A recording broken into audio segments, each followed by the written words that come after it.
What's up? All right, we're gonna get started. All right. Yep.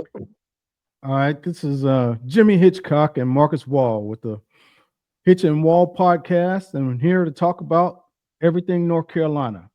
Talking about UNC football alumni, talking about stories of any and everything Carolina. Also, we're talking about the new hire of Bill Belichick and the future of Carolina football.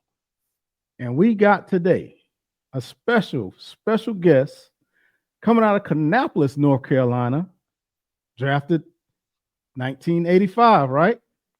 Mm-hmm. First round, 15th pick in the draft. Yep. We got right here from Cabarrus County. That's where I'm from. From Cabarrus you County. hollering crib right now. That's right. We hollering crib. Yep. Ethan Horton, and we're glad to have you, brother. How you doing today? I'm doing good, Jimmy. How you doing? I'm good. I'm good. Well, This year toward UNC alumni, and we wanted to really kick off and talk about the future of Carolina football. We've had some weak years in the past few years. We've had a couple of good years. We had Drake May come through, but we want a different culture built up there, and it looks like that might be about to happen. Give me some ideas or thoughts about what you think the future holds for UNC football. well, right now I think it looks pretty good. I mean, hiring Belichick, you got an experienced guy. Everybody has their opinion, but I look at it like this: between this looks like the staff he's got and/or getting, the coaches he has, the players he's brought in. You get somebody that understands agent, really understands the whole dynamic. Everyone else in college football, they're playing catch up. Because between he and Lombardi, they've been doing this for a little while, Hmm. from top to bottom. So Yes, with sir. that being said, and from what I've seen, I like the way it's trending because a lot has been lost. I think Mac took it as far as he could. Mhm. Nothing bad about it. But it was time for a change in my mind. Mm. And I think this change is a good change because the sale is what these kids want. They want to go to the league. And Amen. what better guy to coach you, what better situation? And it's not only that, from what they're talking about, if you don't make the league, we get you set up for life.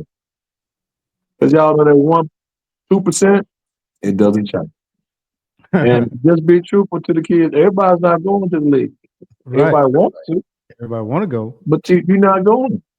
Right. But at the same, and that's not a hate on anybody or anything. Right? There's a reason everybody doesn't get there. But the people they have right now, it's like in place, those that supposed to be there, if they do what they're supposed to do, they'll be there. And those that may fall short, all you get is an opportunity. Absolutely. Absolutely. Wall, you got something for Ethan? I do. I do. All right. Put that mic Uh, up there. Get that mic up there. oh, my bad. Can you hear me better A little better. Yeah. Mm-hmm. A little better. Yeah. Bring it now? up here. Yes. All right, great. Okay. My thing that I wanted to ask most, right, was just tell us a little bit about your experience of coming to Carolina because we have you down and you're in the record books as Yeah. a multi-thousand-yard rusher. Right. Yeah, it's not just I did it one time. Multiple times, my friend. So Yeah. just share a little bit of that with us. Well, first of all, while a lot of people don't know this, number one, I could have gone anywhere in the country as a quarterback, high Yeah. school quarterback. I knew Oh, that. my. Yeah, because Oh, I'm well, I from figured Cabarrus you County. did because Yeah. you hometown. So Right. you supposed to. Right. At the same time, I was recruited by UNC as a free safety. I played free safety on defense. What? Get Yeah. out of here. Wow. And that's when they had John Robinson as the coach, John I Robinson. might Oh, add. wow. Yeah. Back in So the day. I have a unique situation, I think. I mean, I came there as a highly decorated quarterback, turned running back, turned tight end. But the thing Right. I think for me, I like about all of it, And I didn't say this, I didn't write this, but I've been one of the best to play the game at all 3 levels. I mean, a lot of people can't say that. A lot of people can't say they played 3 different positions. That's one of my I went questions. All American, All Pro. So the experience taught me a little bit, but the world taught me a lot. Right. So that's my unique experiences. Is coming, like I said, the quarterback. Nobody knew. But see, also, with that being said, coming to Carolina, that wasn't my first time playing running back. That was my first time that they knew. I started playing running back as a kid. So I'd already done it before. So for me to do it again I guess you would say for me at a later stage, it was just, I already knew what to do. Just go do it. Right. One of the things that I remember when I was growing up is, obviously you played quarterback at L. Brown, right? Mm-hmm. And when I first heard that you got drafted, it was big. It was big in the neighborhood. Even though you were from Canapolis, I'm from Concord. Yeah. Everybody was talking about it. Talking about you getting drafted. Especially in the first round. So that gave me the first inkling that I could do it. I could make it too. Yeah. You know what I mean? Because you was one of the first, if not the first, to go. Now, it was another guy I think that went before you that was from Concord, but I don't think he panned out in the NFL. It was a quarterback, right? So you gave a lot of people in my neighborhood and in Harrisburg. I'll say one of your friends. Right. Because he told me, I'm saying Natron, I'll call his name. Natron told me when we met, obviously I'm a little older. Right. He said, Ethan, the reason why I came to Carolina, I went to Carolina, because I watched you running back as a kid. Yep.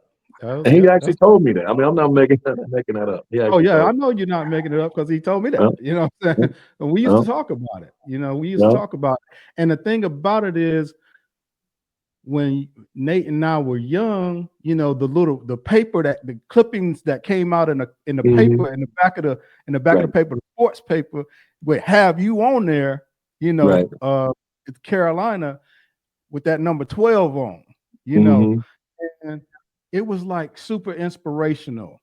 It was super inspirational, but I was about to go to state. Really? He really convinced. Yeah, I was about to go to state. Yeah. It's because I dated someone that went to state. Okay. We do it every time now. That works. I got another story for you, Jimmy, since you said that, or Marcus. I got another story for you. Does the name Melvin Bratton ring a bell when he played for Miami? Yes. Mm-hmm. Okay, he's another one. I didn't realize at the time, he wore a single-digit lower number. And we used to work together doing some camps over the summer at one point. And he told me the same thing. He said, Ethan, you don't realize how much I watch you play. Now, I went to Miami.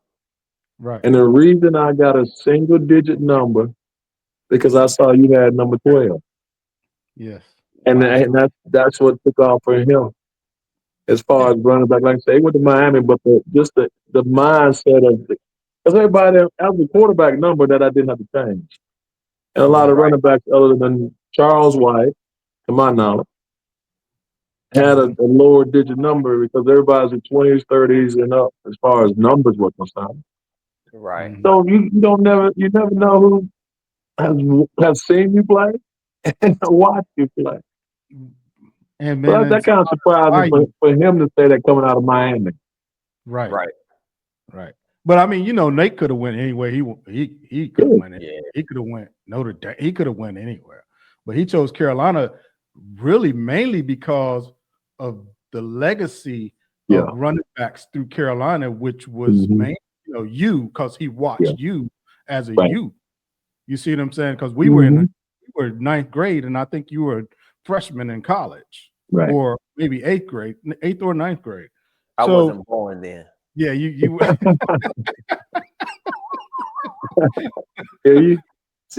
young. So y'all are youngsters compared. Yeah, Mark is a little bit younger than me, just a little bit though.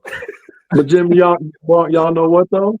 What's up? Out of all, like you say, Nate went there because of me.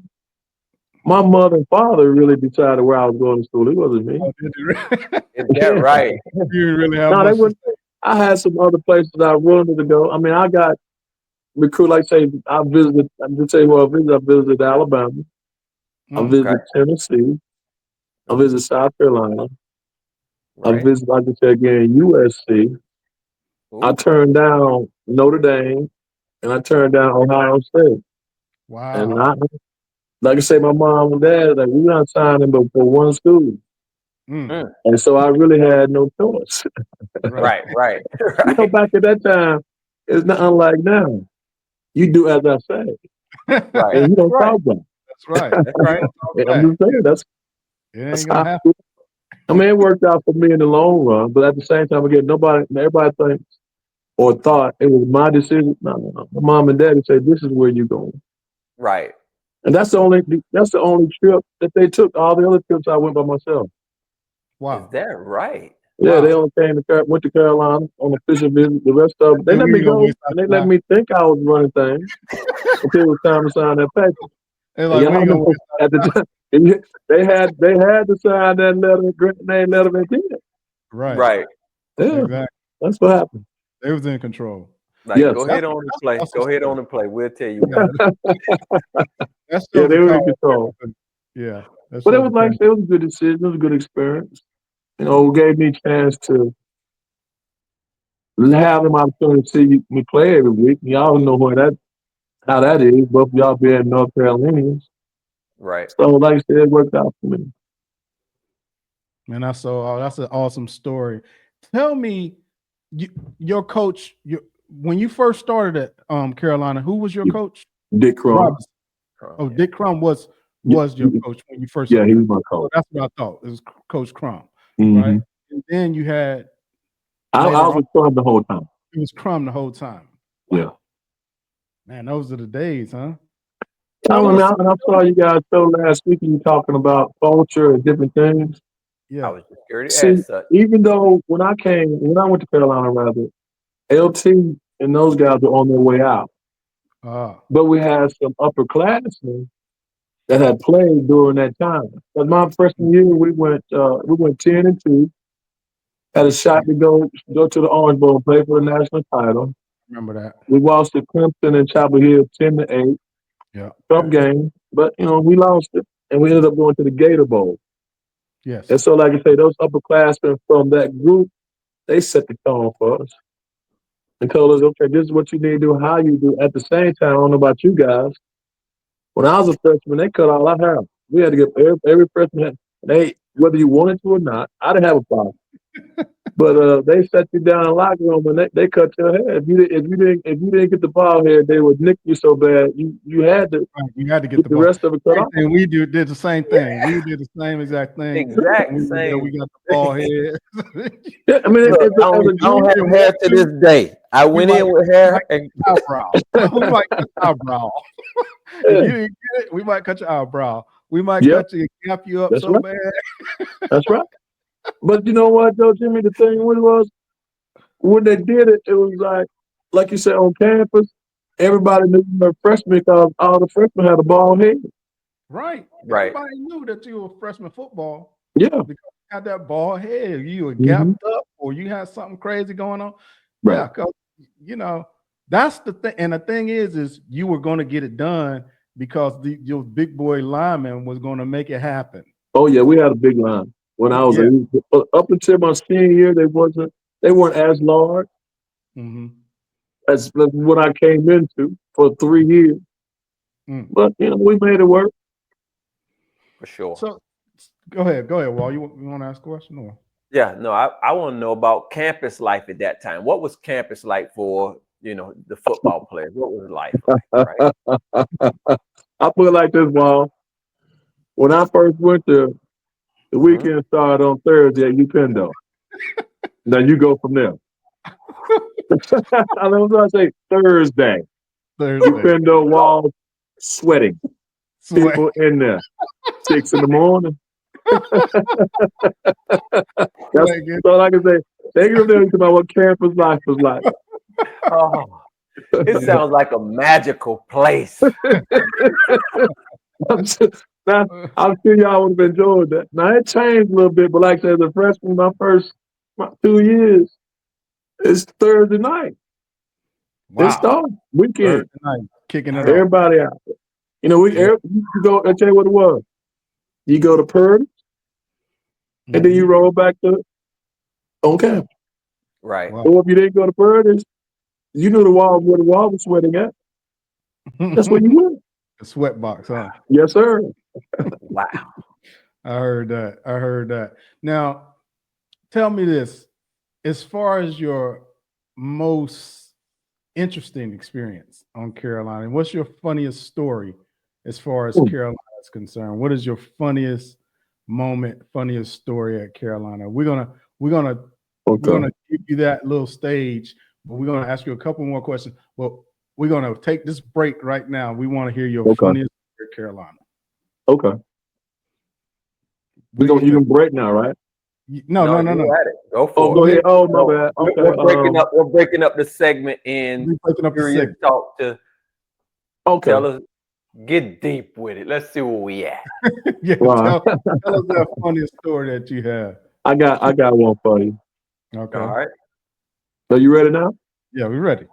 I remember going to Purdy's. You know, I never did.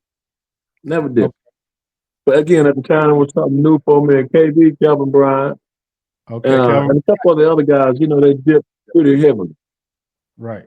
So we were going uptown and say, let me try that. Now, I didn't know you weren't supposed to swallow the juice.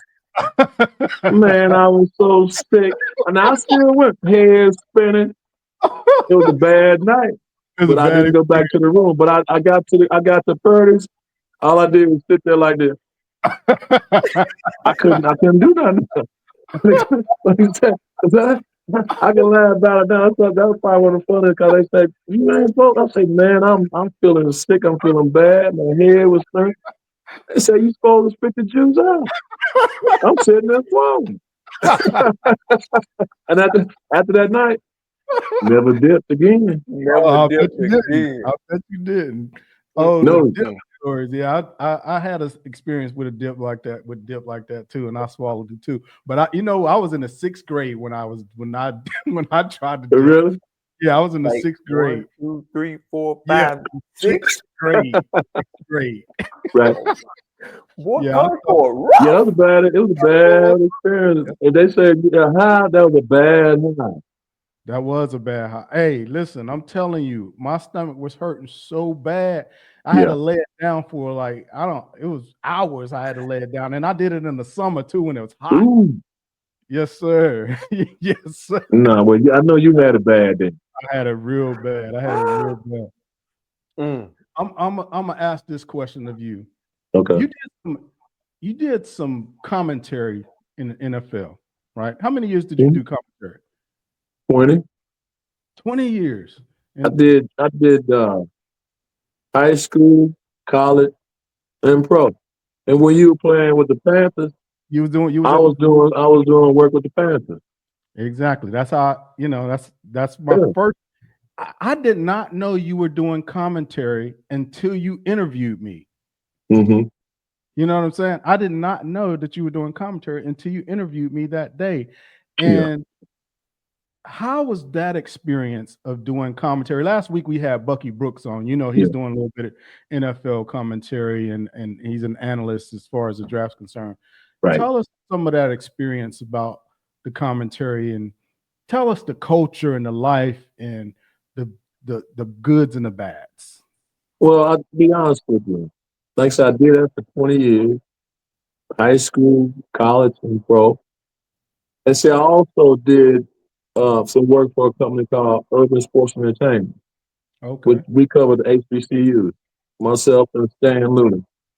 And I have to say, going to Carolina and then going to some of the HBCUs, because I've never really been on campus. I mean, yes, Central, didn't really go to A&T, Winston-Salem, even though my two brothers, they attended there. I was a little kid. But to answer your question, going to those HBCUs, it quickly made me see that there's a have and a have not. Because I never really experienced that. Right. At the same time, to cover college and the pros and that was pretty easy because once you know the game, I heard you talking about being a student of the game. Once you become a student of the game, it's all football. It's all Right. football, man. Right. I It's mean, all I had an opportunity to get in, and obviously I did. But at the same time, it is no different. But the really, like I said, the really interesting to me was going on those HBCU campuses and see that life, their facilities, and the whole ambiance that they want to call it. Because I never experienced that. Because right. even though I was at Carolina, I never really went over to Duke. I never really went over to Central a few times, but Mhm. not a whole lot. But I had my need to do everything I needed. Is that Carolina? Everything I needed Right there was on on campus. campus. Right. And so y'all already Right. Any and everything. Hey, but I'm gonna tell you what we did though. We used to travel the whole area. We used to okay, travel sure. that whole area. Yeah. We used to grow. We used to go like in a crew of Yeah. 20 to See, and I do didn't have a car either, so that was kind of you hampering guys me too. Because I didn't have Sam and Charlie was my transportation. right. Yeah. See, we piled in cars. Yeah. Yeah. You know, we had a few guys with cars, like not a lot. You know, Right. like I didn't have one. You know, but we all piled in cars and went to Duke and NC State and Mhm. North Carolina Central. You know, so we went. I mean, one time we went over to Duke and we picked up a car and moved it. You know what I'm saying? That's the Right. type of stuff we Right. used to do craziness like that. You know, and so we almost got in a fight. One of our dudes almost got in a fight with Grant Hill and all. You know what I'm saying? Right. Yeah. Yeah. Right, you know. So we used to move, you know, and just Mhm.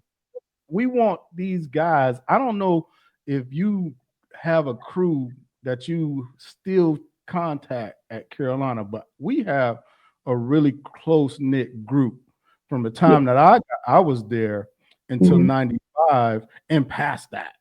You know, Right. we have so many chats. Do Right. y'all have that same brotherhood? Or do you Yeah. have Yeah. I mean, we still reach out to each other. okay, I good, mean, good. currently now we'll go to Greensboro and play golf. And that's kind of central point for the guys here, and not just here in Charlotte, but in the area. And guys Gotcha. come in, so we still get together like that. But as far as the crew, Jimmy, I ain't never run with no crew. I Yeah, ran you was solo. man solo. You're a I had a dolo. friend or two, I might, but I've never been a person that needed a crowd. Right, Right. right. Yeah, I'm a dolo too, but you know, I got to come out of my shell every once in a while. You Oh, know what I'm you saying? definitely you do that. I mean, I did that, but like I said, for the most part, I rode by myself. Right, right. I mean, That's what. I grew up a loner. Matter of Right. fact, I'm still a loner at 62. Like I said, I got people I talk to, interact with, Right. but again, I've never been infatuated with crowd because in a Right. crowd is a problem. All the time, and then You all the don't know time. who's gonna be the problem, but it's a problem. Sometimes it's So to eliminate that, right. I've always been by myself. Mm-hmm. All right. So you played with another 1,000-yard back at the same time in KB, Kelvin Yeah. Bryant, right? Tell the people what it's like, one, to obviously share a backfield where two dominant backs are killing the world, and then what your opponents, what was it like when you came out for a game? Well, see, I'll say it this way. Well, see, I'm glad you mentioned that. So one of the things that disappoint me about these kids that plays today and their decision making, where they don't want to compete. Right. You Right. got to compete at every level. Right. Amen. So to your question, I also had, and I'm a freshman. Kelvin was there. Tyrone Anthony, who comes out Yeah. of Winston-Salem, he was there. And then myself. And at the time, I'm making a transition from quarterback to running back. Those two were ahead of me for obvious reasons. Right. Right. But at the same time, that didn't deter me. No, I'm playing. Right. All you gotta do is put me on the field. That was my thought. Just put Yes. me on the field. Even though I've changed positions, I know what I'm gonna do. I'm going to work. And so having said that, I could have accomplished a whole lot more than I did, but I had to stay the spotlight. Right. Man, but getting 1,000 yards. So you did it with KB, Yep. and Leon and Curtis did it, right? No, I did it with Tyrone. I did it with Tyrone. Tyrone. Okay. Tyrone Anthony. Tyrone Anthony. That's Yep. right. Tyrone Anthony. And then Curtis and Leon did it. That was the other. Yeah, they were after me. They were. Yeah, I know they were in our class. Right. I mean, that was during our time. Right. But that's incredible that twice that happened. I don't know if any other school has It's that happened situation. 3 times. I want to say for us. 3 times. Yeah, I want to say for us it's 3. Okay. Because you had Williams and Carter that did it as well. That's right. Williams and Carter. I forgot Yeah. about it. Wow, that's 3 times. So we really have a kind of an argument that we are really running back university. You know Well, really, they say USC. Yeah. But when you look at the longevity, because at one time when I was in school, I think the number was like 17 at the time, because we were fighting with them as far as 1,000-yard rushes. And I think once we were tied. But as you stated, Jimmy, if you go back and look at the history, even going back as far as Don McCollum, right. That's what we try for to the most part, and even Alton Mike Boyd, because with the school, I think as far as leading the conference twice, there's only been myself, I think McCollum, and Voigt. There's only been 3 guys. And I don't know if the young kid this year did it as far as leading the conference twice. But at the same time, Jim, if you go back and look at the history, and some guys obviously didn't go first round like I did, or wasn't highly decorated, but a lot of Carolina running backs make the pros. They do. Yeah, a lot of them. And that's a great point. And that's why we're doing this segment, which is we're doing 1,000-yard rushes and is running back university. We know running back university too, kind of, but I would put us up there with anybody else. Oh, we are. Since I left, I mean, I was kind of tracking them before, but since I left, and obviously I'm still in tune with the program, I kind of track those guys. Right. I mean, think about it. Willie Parker didn't even play. Right. But he go to Pittsburgh and win a Super Bowl. You know? and was a starter. He was a backup. Right. John Jones. He played out there with the 49ers. I think the 49ers. I'm just throwing out names of people that it's more than just Ethan Horton. I mean, that have come through as far as a running back and moved on to the next level and excelled at it. Exactly. Amen. Another thing. Yep. I want you to tell me your best experience in the NFL. What was your best outside of the draft? I know that draft was a special moment. No, my best experience was, as I said before, I was probably more elated when I made All-Pro the tight end.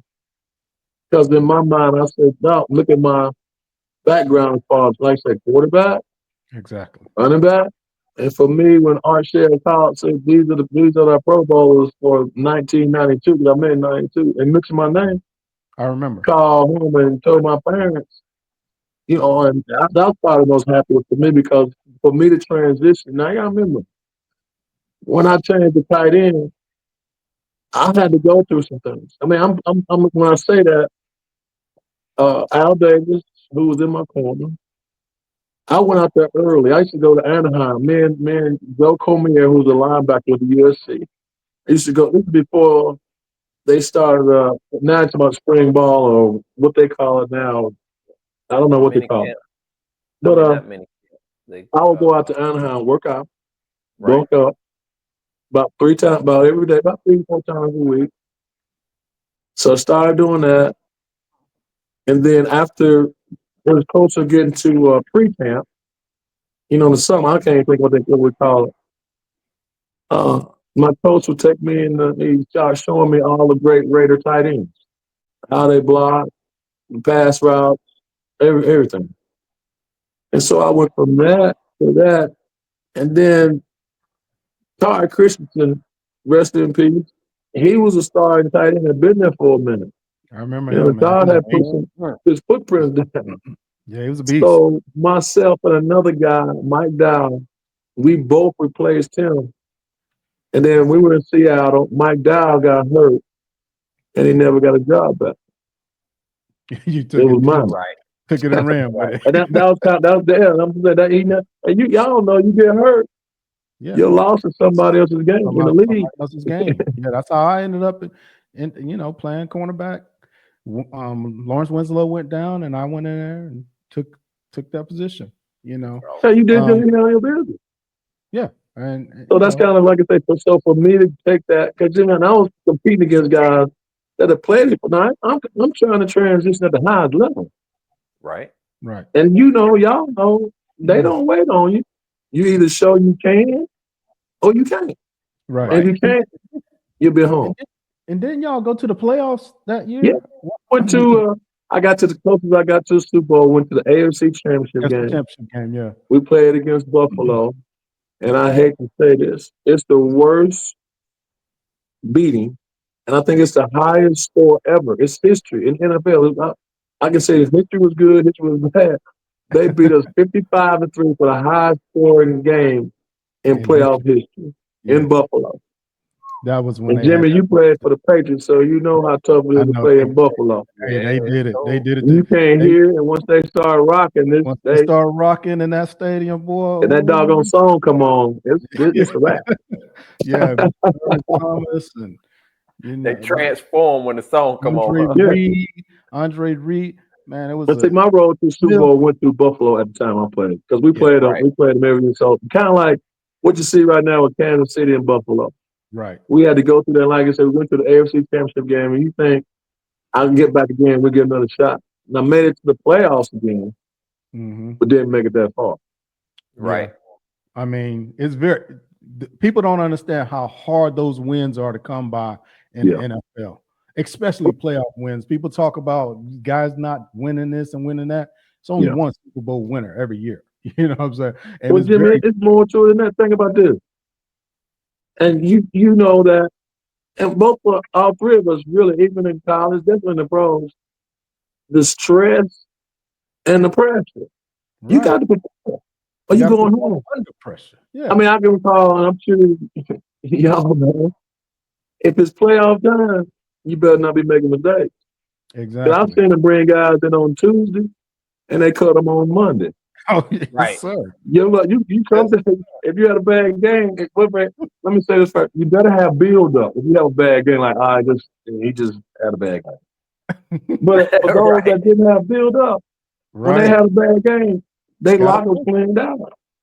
Man, it's so many. And that makes you know this is business. This is real business. Like I have a lot of friends, man, through the years, and I'd go home, come back in the morning, and their locker was cleaned out. And I just didn't understand the business side of it because I had come from that culture of like a family. But then once that kept happening, just like you said, I started looking at it as a business. And you don't make friends. You have acquaintances. You don't make any friends in the pros. Right. Because obviously there's some, and you know who they are. Once you start playing, those guys are going to be there a little longer. Yeah. But at the same time, as a group, it's hard to get to know your teammates because it's always a revolving door. Absolutely. And don't get me wrong, y'all know every Tuesday they bringing somebody in to replace you. That's right. Because Tuesday was our day off, and they go out. You go to the facility, they're working people out. They're trying them out. Yeah, they're working them out. And when they're working out somebody at your position. Then you know it's See, people don't know that. They don't know. Like these little young boys think they chasing this money right now, as I call it. Right. Is that it's more to it. Yeah. It is, man. And it's great to hear it from your perspective. And I want you to do this. I want you to name the guys that went to the pros from Canapolis, because this is a shout out to Canapolis. Although they are mortal rivals, they're our rivals. Yeah. They're our serious enemy. Concord versus Canapolis has been a tradition and a rivalry for right now. It's over 100 years. Yeah, over 100 years. So, but we appreciate the people that come from Canapolis that do make it, and Right. you were one of them. And we played with another one, Mike Morton, who's actually Mhm. he's doing some umpiring Right. in these Super Bowl. these weekend. Is he going to do the Super Bowl too? Or Yeah, is he? I know he's doing this weekend. I Oh, don't know. okay. I thought it was in the Super Bowl. All right. I know he's doing it this weekend. So Mike Morton's one. We know that one. So give us some more. Off the top of my head, Jimmy, I'm gonna say this first and foremost. It's not just Canapolis, it's the area for me It's anyway. Because like I said, I still keep up with the team or teams and who's going where. Right. And I know that with the area as a whole, there's been quite a few. And I hope I don't miss anybody, but I'll say Haskell Standback Haskell was Standback the was first. person I really emulated at the time. He played early 70s, late 60s. Late 60s. He went to Tennessee, and he's kind of like what you said about me, like seeing him do that. And I used to walk around in the community because, you know, at that time the community was big. And I used to say, I'm going to be the next one. Right. Which I was myself. And I had a teammate, Lance Smith, who I played with. That's right, Lance. Like you say, Morton. Let me see. Tracy Johnson. James Lott. James Lott. I went down there by myself on a visit and saw them while they were warming up and everything, and I kept pointing them out. Hey, they from Canapolis. They from Canapolis. They were from right up the street from where I'm at. You know what I'm saying? So we've had a good tradition in Cabarrus County. Yeah, it's been and Morton is for the Super Bowl. For the Super Bowl, that's dope. First year in the pros. I think this is his first year in the pros umpiring. That's dope. Yeah, because he started here high school. Yeah. Mike is another one. Mike grew up watching me play in high school. Yeah. His dad was a state trooper. His dad used to take him to the games to watch you. Yeah, no doubt. Yeah, and Mike was also a tight end. Mm-hmm. I didn't know that. Also a linebacker at the Raiders. And a dentist. Very similar to you. And he got a ring with the Rams. Rams got a ring with the Rams and beat us in the playoffs. Oh, that was beat us in Minnesota. He was mad though. He was mad because he wasn't playing.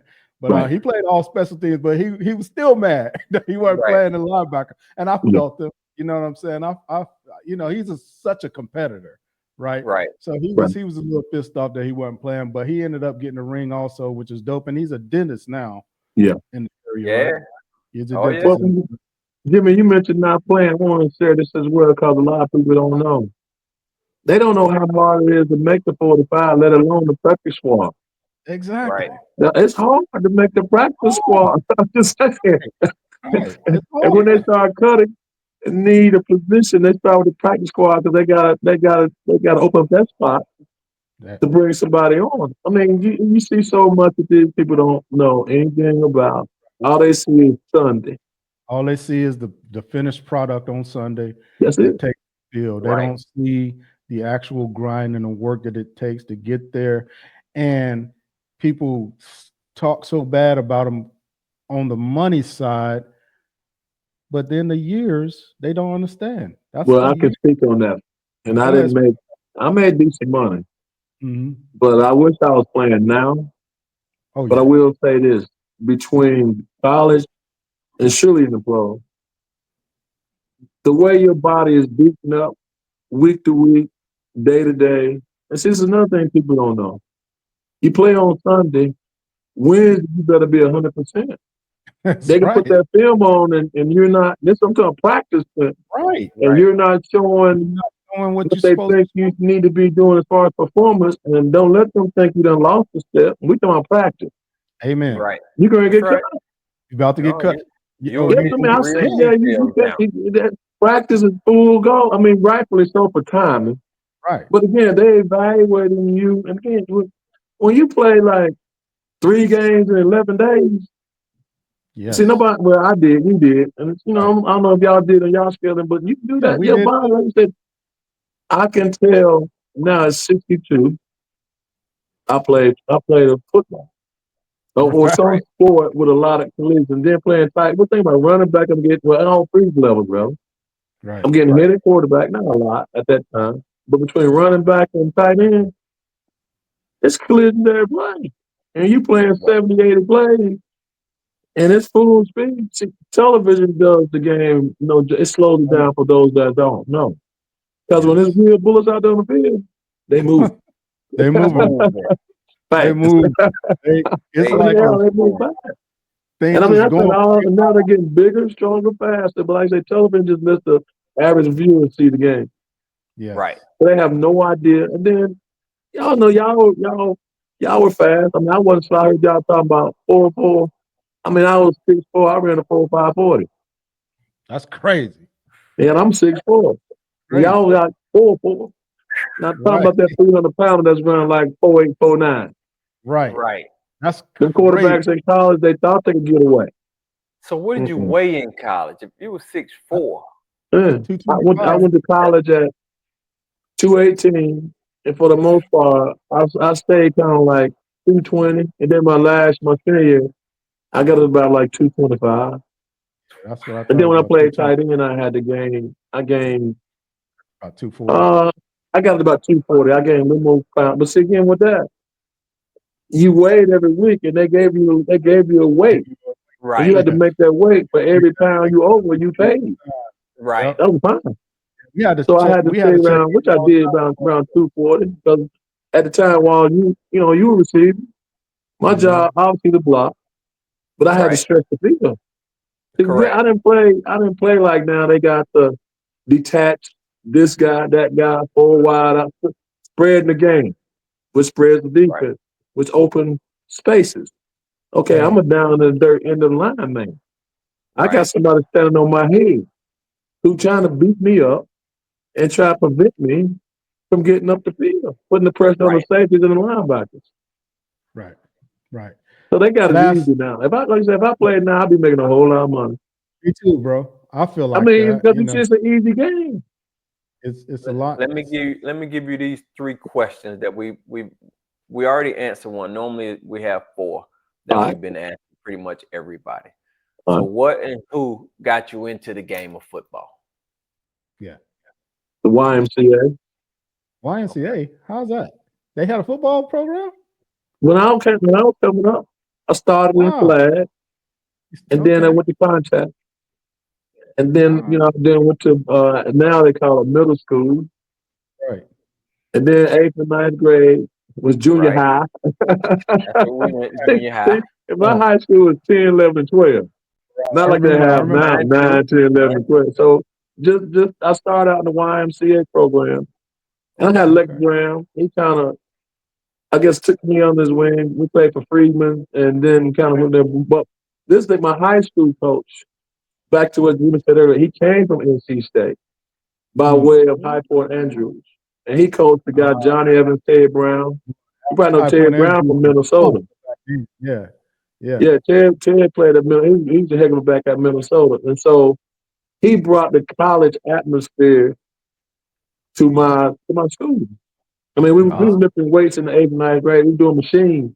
We go to school. We go to school, but you got to be there 7, lift weight for an hour before you go to school. Sweet. So that was kind of the introduction for us to get going as far as how they started evaluating us at an early age. Wow. So was there any coach or person that was influential in you staying in the game of football? I would say we all hit a rough patch, especially early in life. Who was it? Terry Robisky. He taught me the game of football because when we install 2 things, right? I'll say 2 things. When we install, we had to know what everybody did on the field.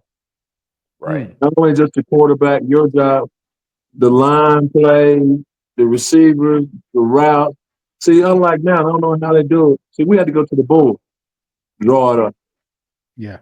Right. And then when I started playing, I never used to carry my notebook. Once I checked it out, I put it back in. I already knew it. I want to hate. I don't need to carry this. Right. Because about that. It's thick. Right. It's thick. You see the rookies carrying their playbook around. Yeah. I ain't never had to do that. But see, when I started playing, we used to go to meetings. And he used to put them young cats on the board. And he would ask me, say, Ethan, is that right? He would ask me the question. He said, is that right? And so I had to look at it and tell him yes or no. And if I said no, say Ethan said that ain't right. So they had to either stand up there and figure it out, or I would tell them, be asking to them more time. They at the board trying to figure out what they don't know and messing up. Because at the time, like I said, you had to know defenses, offenses. Right. What is everybody doing? And so it made me a better player. And it made me know the game inside and out, both sides of the ball. That's right. Where I don't even watch games with people now more. I don't like to. Because they don't see what I see. When the ball is snapped, I can see the field. I can tell you who the flag on. I can tell you what coverage they're doing. I can tell you what they're doing. Right. The average fan, all they see is a snap. We look at and it then what the analysts tell them after the fact. Okay, I already know. And then you hear people talking about things. If you out somewhere, they're not even close to what the issue is. And I don't feel like explaining to them. So that's why I watch them pretty much by myself. Right. That's just how I do it. Hey, that's that football snob in you when you play so much football and you grew up with it. You know it, you love it, you have all the knowledge of it that you can possibly get out of it because you've seen it, you talked about it and coached it like Wall's doing right now. Right. So that's that football in us that we're kind of snobbish. We don't want to deal with people that don't really know the game, but we'll do it. We'll talk to you every once in a while. Right. You know. But you know what, Jimmy, having said that, I really, outside of us being Carolina for us, and in basketball as well, I very seldom watch a whole game. I might watch a couple plays. Outside of that, I just look at the highlights and I'm good.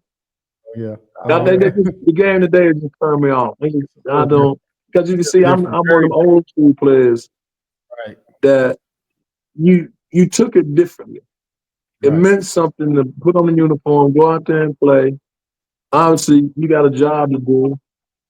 And now, all they looking at is social media and everybody want to dance. Like, there is another play. There is another quarter. There's a whole lot of ball left. And the same guy that's out there dancing, next play he get beat for a touchdown, or the guy done dropped the pass, or whatever it may be. And like, see, you just danced a few minutes ago. Yeah. So and then all I want is clicks. Like, man, social media not paying you. That owner, that GM, and that head coach in your position coach better be who you impress because they the one making sure you either stay there or you go home. Right. They ain't impressed by you dancing. They want to dance, they go to the club. So I don't want to see that. Man, play football. Amen.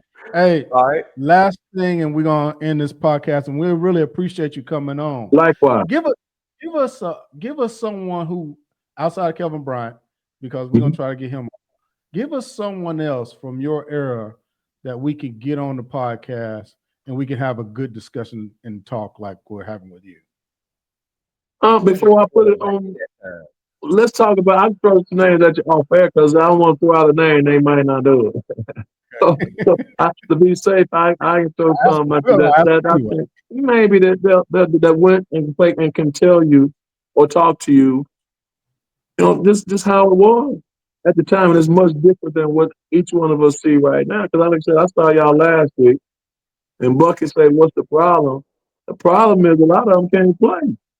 The stars mean nothing to me. Right. When somebody, we got this star, that star, say, you know what?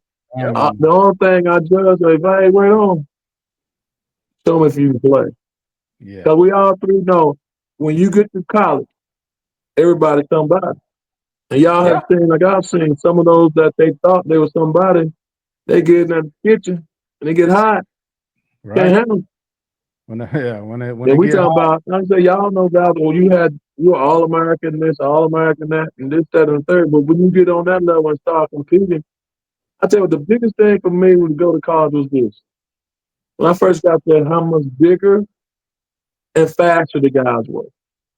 Right. And how they offer, for most cases, they can offer run, but the speed, like, man, these guys are big, but they offer run. Yes, sir. And I'm gonna say this on the last thing I'm gonna say. I said it was the last one, but Sorry, bro. last thing I'm gonna say. It's last all right. thing. We do it all the time. You still look great for 62. You never nobody would ever guess that. Well, age. thank you. Like you look great, man, for Thank 62. Hey, Ethan, don't let him lie to you, dog.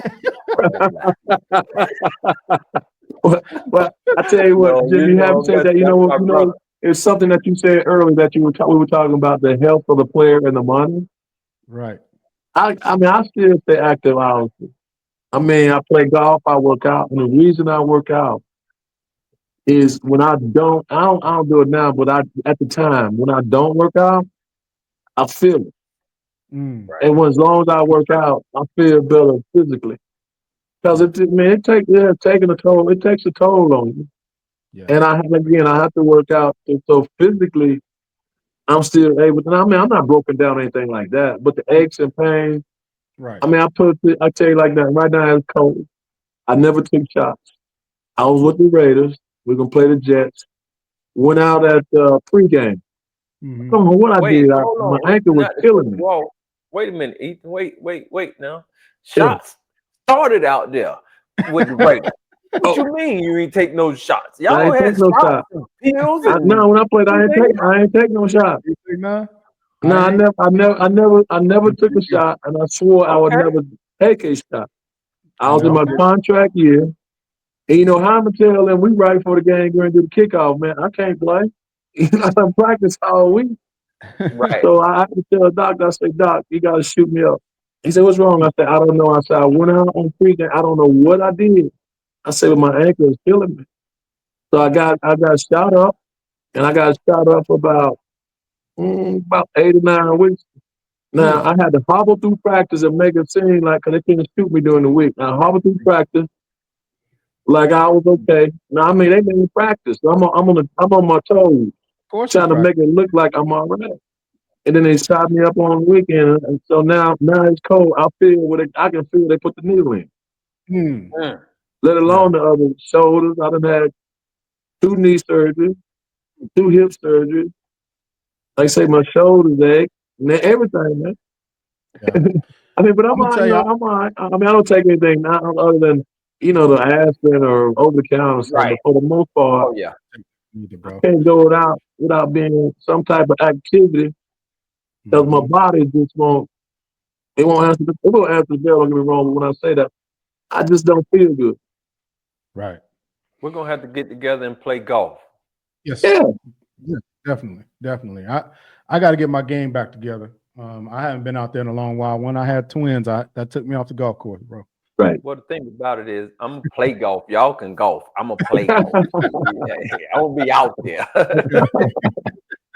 I heard that. This is Jimmy Hitchcock and this is Marcus Wall with Ethan Horton. We had an incredible conversation today. He's one of the older guys, older than us, a little older than us, but we all watched him. He inspired us all, and especially in the Cabarrus County area. I wish you guys could go back and watch these films of this guy right here, because this guy was a monster. I mean, he's 6'4", he was 225, and we talking about 1981 to 1984. Yes. You talking about a monster. This guy right here was that. And we appreciate you coming on Alumni Podcast, and we're going to have some guys from your area to come on and talk to us again. But we like to have you on again because you do such a great job. Ethan Horton, everybody. Let's all give him a round of applause. Let's give him an applause, Mark. You deserve it. Old guys, old heads. Yeah, man. Hitch and Wall. But you know what, Jimmy, having said that, you know what I was like? What they need to do, going back to y'all, and I know I should be quiet. Yeah. As you guys are talking, like say the last podcast, you say, see, it's like you two guys yourself, that played in an era when Carolina football was very successful. Mm-hmm. And you guys know what it took to be successful. And I listen to Wall and Bucky and yourself about how y'all did it. That they being now the current, where we are now, the state, I would say. Mm-hmm. Let these kids know what they're looking at and who they see. When they open those books and see the records and see who came where and who did what and blah, blah, blah, Because they might walk right past you, might walk past them. They be wanting to listen to an old head because the old head can give them some advice. That's right.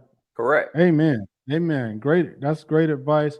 And that's one of the reasons why I think we are doing it, the podcast, because we want to merge the new generation with the old and actually bring some stories from all the generations and then push this program forward. Right. Have some higher expectations for our program because we haven't been in a national championship running for a while now. So we at times we're at the top 3, 4, 5. Right. It's not happening right now. So well, Jimmy, I know I should be quiet, but I want to throw this at you because I heard you say it, and I've seen our secondary over the last few years. Yeah. Just like you watch film, you study film. You watching the guys' movements, you watching the offense. I mean, you watching a lot of stuff. How does these kids know how much film work and how much study preparation that you got? They want to go somewhere, but they don't want to put in the preparation. How do they know? Jimmy Hitchcock said he watched film all the time. Well, Jimmy, how do you stay in the league so long? Well, I had to do X, Y, Z. And surely as a cornerback, and now they play so much man to man, you got to study the guy. Amen. I mean, just like you said that for me. I know I said I'll be quiet, but I got to throw this at you. Go ahead. When you play against the same guys or the same guy, at least if somebody in your conference, let's say twice a year, and some of the same teams, you're playing the same group of guys. Right. It's like you said, I had to watch film too, because they game plan for me not to be successful. Exactly. So for me to be successful, I gotta watch what they're doing, what he gonna do, what they gonna do. Because if I don't perform, they say you can't get open no more. Right. And at the same time, they watching you picking up on your tendencies, because if you're not making plays, catching football, and you taking somebody out of the game, they gonna say we got to replace you because we got to get somebody who gets separation. Right. Amen. And I will add this too, and we're gonna have to end this. Yeah. But I'll say this too. You have to know We're not ending nothing. We're not ending. You have to know yourself and know your weaknesses. Yeah. Because you have to know how you're going to be attacked. Mm-hmm. You understand? So if you don't know yourself, and this is one thing Parcells taught me about myself. He used to say, Hitchcock, you don't even know who you are. You don't even know yourself. And I didn't understand what he meant by that. Right. But what he was meaning was you don't know your weaknesses. Right. Right. And you don't know how people are going to attack you. And that's when I started to understand and put it together when Belichick came in and he started really explaining certain things in a way to study. So he showed me my weaknesses and I try to cover up those weaknesses from that point on. And then Pete Carroll came in and gave me the opportunity to start, and I had a great season that year and had a 100-yard touchdown run. But you have to know your weaknesses and you have to evaluate yourself honestly. Who are you as a player? What can you accomplish? What do you think if you think you're a big play guy, but you're really a first down getter, a first down catcher, a guy who's going to move the sticks, you got to know that. Yeah. Right. You see what I'm saying? Because you're going to be arguing with the coordinator. Hey, I throw it to me deep. When you a guy that you're the first down guy. Right. So it's things about like that you have to know about yourself, what you can do. That is a great point. That is a great point. Mark, I'm gonna let you end it. Listen, man, we appreciate you coming on. I tell you what, I've been waiting for this one. This was very good, man. Just to be able to share and get that experience. You made it very vivid for everybody too. So I think that was good. Also, with it saying that, we're out. But everyone out there, remember, like, share, subscribe.